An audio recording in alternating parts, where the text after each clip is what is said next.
12th maths 6வது chapter vector algebra அதில் example 6.44 தான் பார்க்க போகிறோம். Find the vector parametric, vector நான் parametric and Cartesian form of the equation of the plane passing through the points. 2 point கொடுத்துருக்காங்க and parallel to the straight line, ஒரு straight line உடைய equation கொடுத்துருக்காங்க. தமிழில் எடுத்துக்காட்டு 6.44 2 பாயிண்ட் கொடுத்து என்ற புள்ளிகள் வழியாக செல்லும் ஒரு ஸ்ட்ரெயிட் லைனோட ஈக்குவேஷன் கொடுத்துருக்காங்க. என்ற கோட்டிற்கு இணையாகவும் உள்ள தளத்தின் துணையலகு வெக்டார் சமன்பாடு, துணையலகு அல்லாத வெக்டார் சமன்பாடு மற்றும் கார்ட்டீசியன் சமன்பாடுகளை காண்க அப்படின்னு கொடுத்துருக்காங்க. இதுலேருந்து இந்த இணையாக அந்த பேரலல்னு சொல்லியிருக்காங்க இல்லையா, இதுலேருந்து நம்மளுக்கு என்ன கிடைச்சிருக்கு அப்படின்னா vector form. Okay, V vector. அதுலேருந்து நம்ம இந்த ஸ்ட்ரெயிட் லைன்லேருந்து ஒரு வெக்டார் எடுத்துக்கலாம். இதுலேருந்து டைரெக்டாகவே என்ன தெரியுதுன்னா 2 பாயிண்ட் அவங்க நல்லா தெளிவாக கொடுத்துட்டாங்க இல்லையா, அதனால இது 2 புள்ளி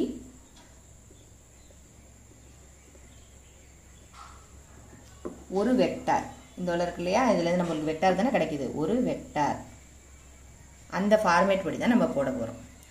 இந்த வெக்டார் அல்ஜிப்ராவில் இதில் அத்தனை சமங்கள்லையும் இந்த ஒரே ஒரு சம்மில் மட்டும்தான் ஒரு வித்தியாசம் இருக்குது. எல்லாத்தினுடைய கெழுக்கள் கோஎஃபிஷியன்ஸ் XYZக்கு இந்த மாதிரி ஃபார்மேட்டில் 1ன்னு இருக்கணும். ஆனால் இதில் மட்டும் என்ன இருக்குது, இந்த ஒய்யோட கோஎஃபிஷியன்ட் 2 இருக்குது. அதனால நீங்கள் இதை மாற்றாமல் போட்டிங்கன்னா சம்மே தப்பாயிடும். அதனால அது முதல்ல அதை என்ன செய்யணும், அதை மாற்றிடணும். x-1/1 ஈக்குவல் டு ஒய்யோட கோஎஃபிஷியன்ட் என்னவோ அதால் 2ஆல் டிவைட் பண்ணிக்கணும். அப்போ y + 1/2 டிவைடட் பை இது 2/2 பண்ணோம்னா என்ன கிடைக்கும், 1 ஈக்குவல் டு z + 1/-1. இதுக்கப்புறம் தான் நம்ம என்னென்ன போடணுமோ அது எல்லாமே போடணும். ஓகேவா, நம்மளுக்கு 2 பாயிண்ட்ஸ் கொடுத்துருக்காங்க இல்லையா, அதை என்னென்னு எடுத்துக்கிறோம், ஏ வெக்டார் பி வெக்டார்னு எடுத்துக்கிறோம். ஏ வெக்டார் என்னது, அப்படியே ஐஜேக்கே அதில் சப்ஸ்டியூட் பண்ணி ஃபார்மேட்டில் எழுத வேண்டியதான். -i + 2j + 0k. B vector என்னது, ரெண்டாவது பாயிண்ட் எப்படி எழுதிக்கலாம், 2i + 2j - k. அடுத்தது அந்த வெக்டாரை நம்ம வி வெக்டார்னு எடுத்து எழுதிக்கலாம். வி வெக்டார் என்னது, இப்போ நம்ம புதுசாக கண்டுபிடிச்சிருக்கோம்ல ஈக்குவேஷன், அதில் கீழே உள்ள நம்பர்ஸை தான் அது வெக்டார், மேலே இருக்கிறது பாயிண்ட்ஸு, கீழே உள்ளது தான் வெக்டார்ஸ். அது அப்படியே வெக்டார் ஃபார்மேட்டில் எழுதுங்க. +1i + j - k.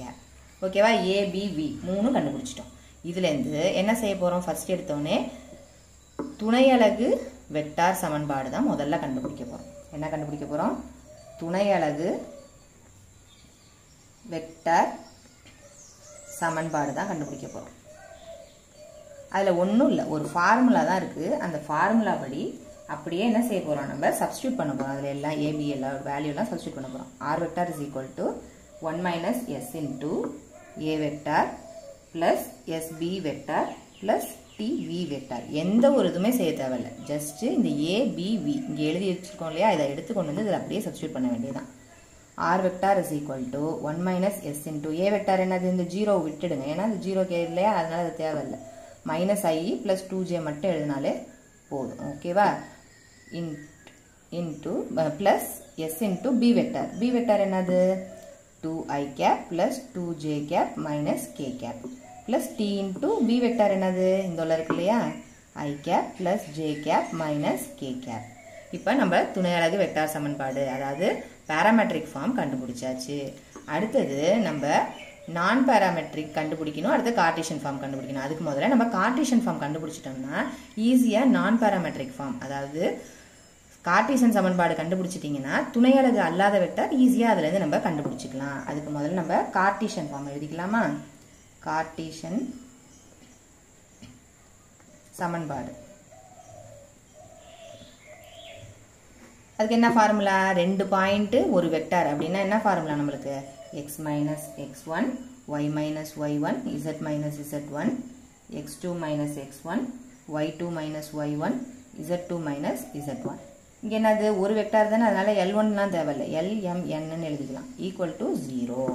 இப்போ என்ன செய்ய போகிறோம், எல்லாத்தையும் கொண்டு வந்து சப்ஸ்டியூட் பண்ண போகிறோம். x1 y1 z1ங்கிறது என்னது, ஃபர்ஸ்ட் பாயிண்டினுடைய கெழுக்கள், ஏனுடைய கெழுக்கள். x2 y2 z2ங்கிறது என்னது, பியினுடைய கெழுக்கள். LMNங்கிறது என்னது, வி வெக்டாரினுடைய கெழுக்கள், இதனுடைய கோஎஃபிஷியன்ட்ஸ். இப்போ சப்ஸ்டியூட் பண்ணிக்கலாமா. x - x1 என்னது, இங்கே ஏற்கனவே இங்கே ஒரு மைனஸ் இருக்கா, இங்கே ஒரு -1 இருக்கிறதுனால மைனஸும் +1 ஆகிடும். அடுத்தது y மைனஸ் y1. இங்கே என்ன இருக்கு 2.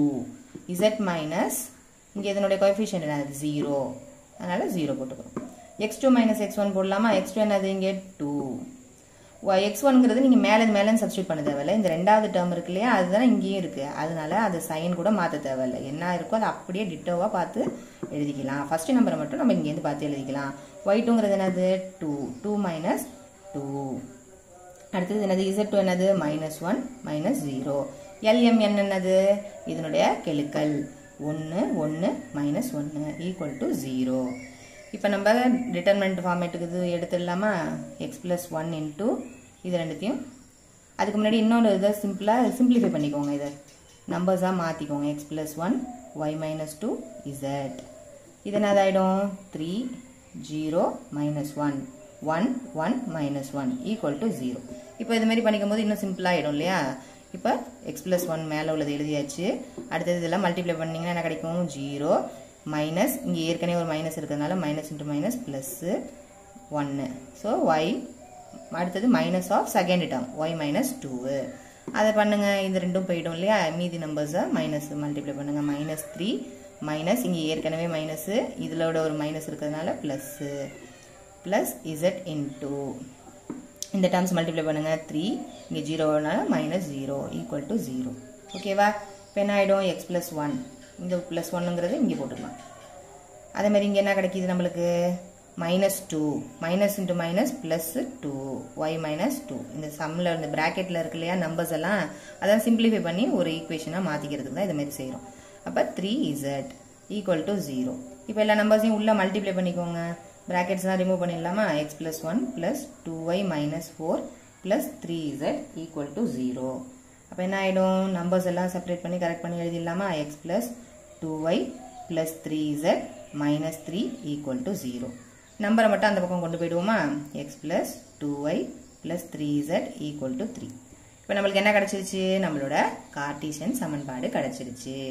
இதுலேருந்து நம்ம என்ன எழுதிடலாம் ஈஸியாக?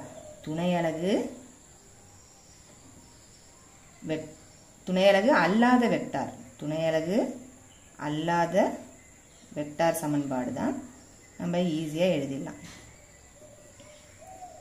ஜஸ்ட் என்ன செய்ய போகிறோம்? r வெக்டார் டாட் இதனுடைய கோஎஃபிஷியன்ட்ஸ் மட்டும் அப்படியே எடுத்து எழுதிக்க வேண்டியதான். i cap plus 2j cap plus 3k cap. அதாவது என்னது xy zக்கு பதிலாக ijk அதனுடைய கேப்ஸ் போட்டுக்கிட்டு எழுதிட்டு ஈக்குவல் டு 3. இங்கே நம்ம இது இங்கே ஈக்குவல் டு 3ன்னு மாற்றிட்டோம். அதனால இங்கேயும் அது ஈக்குவல் டு 3ன்னு அப்படியே நம்ம மெயின்டைன் பண்ணிக்கலாம். அப்போ நம்மளுக்கு துணையலகு அல்லாத வெக்டார் சமன்பாடு கிடச்சிருச்சு. நம்ம இப்போ 3மே கண்டுபிடிச்சாச்சு. துணையலகு வெக்டார், கார்ட்டீசியன், துணையலகு அல்லாத வெக்டார் சமன்பாடு 3மே கண்டுபிடிச்சிட்டோம்.